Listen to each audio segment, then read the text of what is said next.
Hey, what's up everybody? Rick here, coming at you with a different kind of video than I typically do. This is the first one of these type, and I'm, a little verses.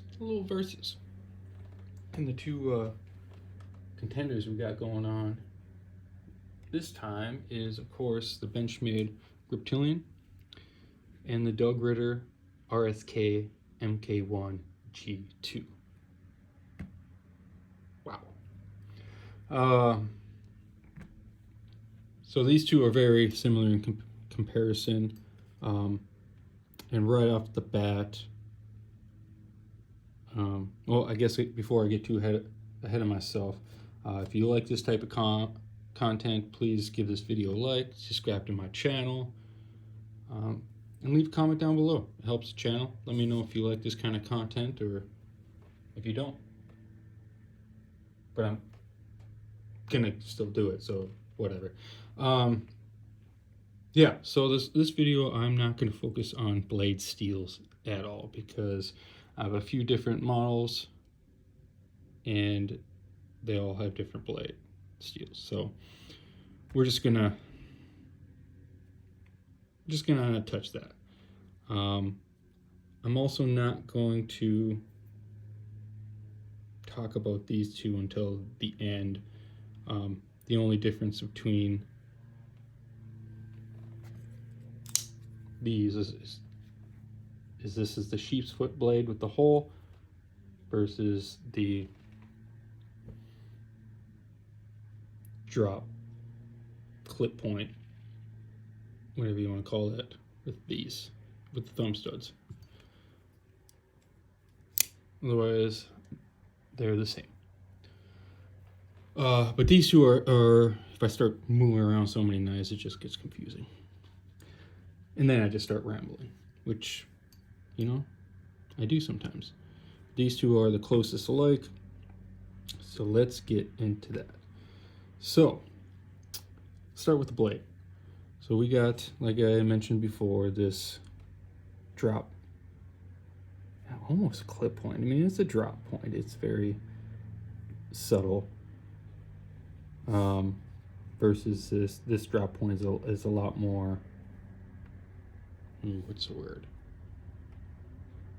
Yeah, it's not noticeable. I don't know. Words are hard sometimes. But it's more of a leaf shape. When it came to these two, I've owned the Griptilians for I don't know how long, a lot years. This one I've owned, I don't remember when I uploaded the video, a few months. So I've been able to use it quite a bit. And right off the bat, I mean, spoiler alert, they're both great knives. They are. But I do prefer the blade of the Ritter Hogue, blah. And I also didn't mention this is made by Hogue. Both American made knives.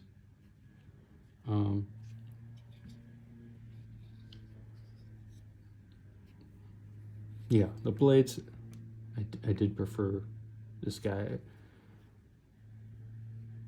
And I guess the reason for that is some of the ergonomics. So I guess we'll just go into there. It's like the handles are pretty close to the same. Got a little trigger, choke up point. They both have jimping. Both have contoured G10.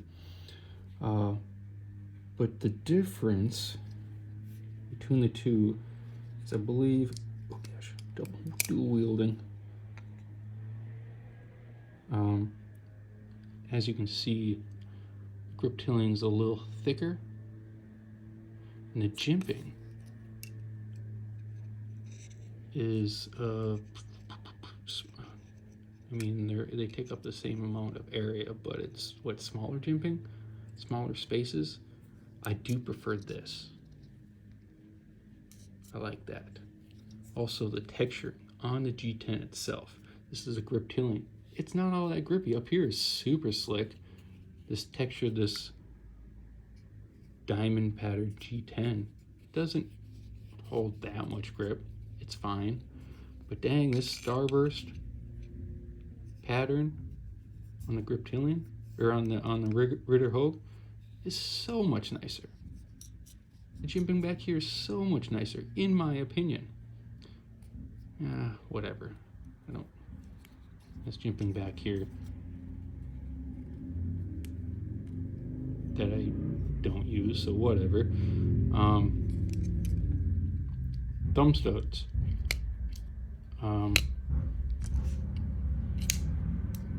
You know, thumb stud on the Griptilian is a typical Benchmade thumb stud. Pretty sure it's the same one they use for the Bug Out 940, any other one, whatever, it works. It's got enough grip.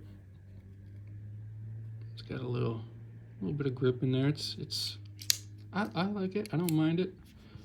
But dang, the Ritter Hogue, it's got this big old disc on it, this chunky boy, and I do like that a little more. Get my hand out of there.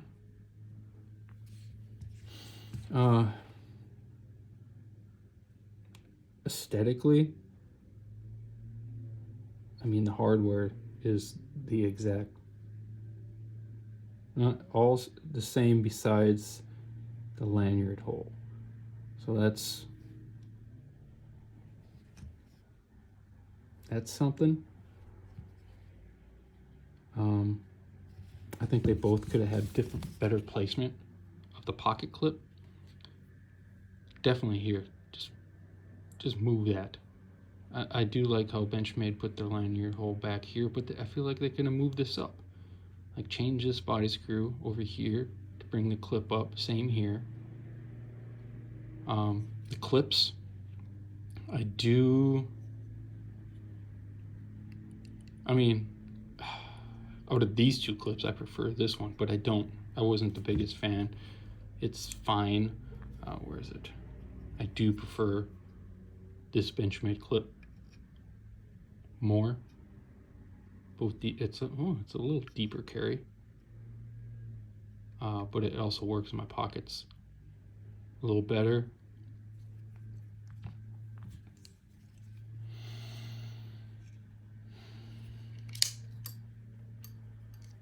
What's the hardware? I believe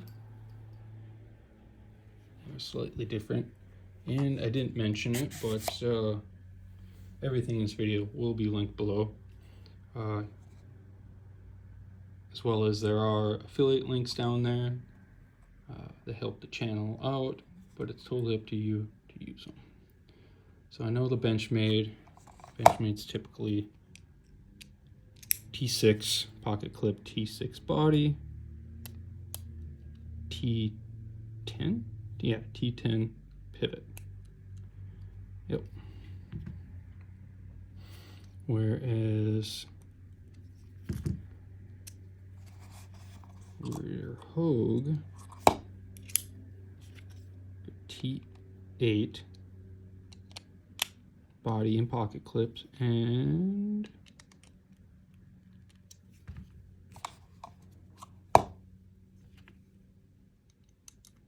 yeah, T10 pivot.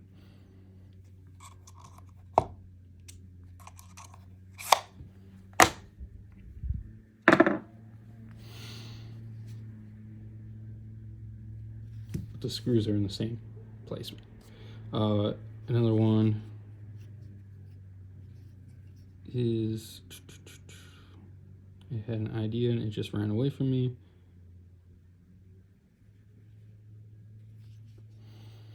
The overall feel, the weight.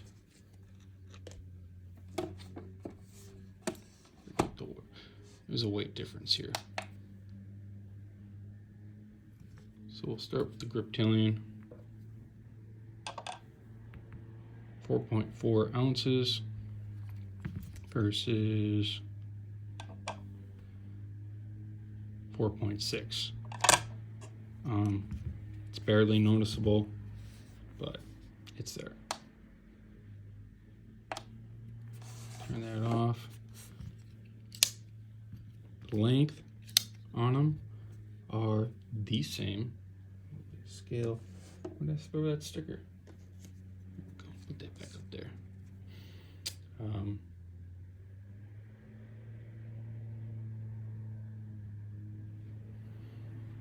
Yeah, I don't know where my tape measure is, but let's see.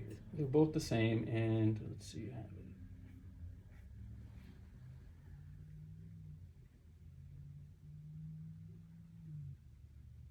There, you know, it's Ritter Hogue. Says the 8.15 inch knife. So let's throw it up against some, I'll put it in the middle here. So some other bigger knives. For comparison, it's Spyderco PM2, pivot to pivot, larger blades, shorter handles than the PM2. The Demco 80 20.5 and the Shark's Foot.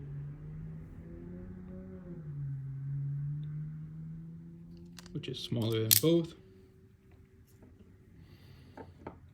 Benchmade Mini Adonis, which is going to be a little smaller. And, oh, well, I grabbed these two and didn't realize they're both Kaiser. We got the Kaiser Sheepdog, just smaller than both. And my favorite Kaiser Milita with that purple fat carbon. Love that thing. Which is very similar in size. All right, so one thing about the availability. The Ritter Hogue, these knives are only available on knifeworks.com. There's, you know, they do a mini, they do a full size. They run about 180 to 190 depending on the material. If you get just a straight color G10, or if you get their what do they call it, the G Mascus, which they have a few different colors of. The Benchmade Griptilian, on the other hand, is what I've noticed is I've been seeing less and less of them. The only ones I was able to find right now were the polymer ones, which I have never held. Wait, have I?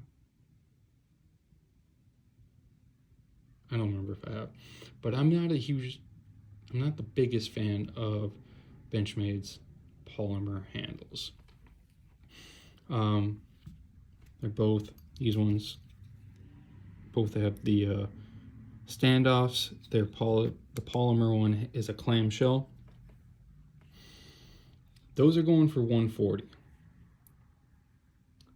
So there is a price difference between these two that are available. If you were to find a G10 Griptilian with Benchmade's prices, it'd probably be more. You can also get the lightweight version, and there's tons of customizable aftermarket parts. If you chose to go that route, you'd be spending more money anyways. So I guess my conclusion when it comes to these two, like, the Ritter Hogue is, in my opinion, a better knife. Both great knives, but the overall quality, this feels like a nicer knife. And it is kind of hard for me to put my finger on why. Weighs a little more, so it's a little heftier.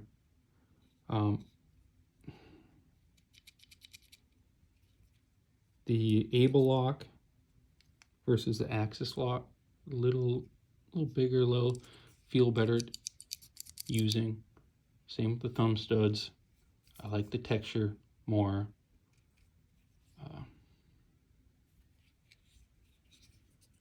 It just feels like a more like a tank. Both great knives. Love the Griptilian. But if it was me and someone's like, hey, choose between the two, I'm going to choose the Ritter Hogue. That being said, I do prefer this blade style. The sheep's foot. I do prefer the hole versus the thumb studs. So, I mean, if I were to take that, I mean, the perfect knife for me would be this fit and finish, this quality, with that blade. That would be my perfect Griptilian Hogue knife.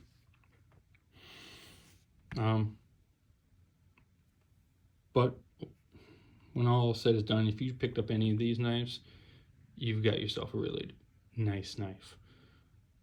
Could be your one and done.